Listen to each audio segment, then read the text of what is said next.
అర్థమవుతుంది, అందరికి తెలిసింది. ఇప్పటికీ ఆయన చనిపోయి 36 సంవత్సరాల తర్వాత కూడా వారి స్ఫూర్తిగా తీసుకుని ఇంకా కార్యక్రమాలు చేస్తున్నామంటే అంతటి మహానుభావుడి మన కులంలో ఇప్పుడు చూడలేదని చెప్పి మనం చేసుకుంటూ ఇప్పుడు ఈ కార్యక్రమాలని మనం ఇంత చిన్న కార్యక్రమాన్ని కూడా ఫోన్లో చెప్తూ ఇచ్చేసినటువంటి మన గోవిందరావు గారు, మామిడి గోవిందరావు గారు వచ్చేసినందుకు మా కుల సంఘం నుంచి ఇక్కడున్న కృష్ణాపుట్టు చందాన సంఘం నుంచి ఒకసారి మీకు అందరికీ ధన్యవాదాలు. కారణం ఏంటంటే మీరు మాలో ఒకలాగా మీరు ఫోన్ చేస్తూ వచ్చేసి మీరు జవహర్ అంటే మాకు అర్థం కావట్లేదు. అంటే ఎంత స్పిరిట్ ఉంది అంటే ఒక ఎమ్మెల్యేగా ఉండి అయినా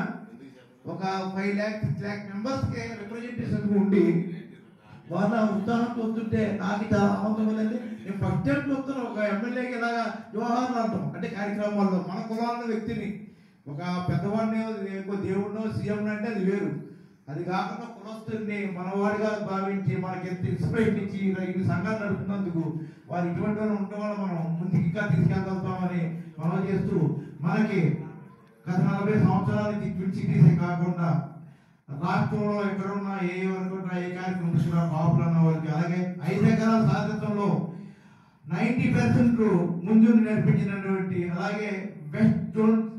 Telangana west zone business association chairman గారు శ్రీ మిరియా నాగరాజుని ప్రసంగించవలసిన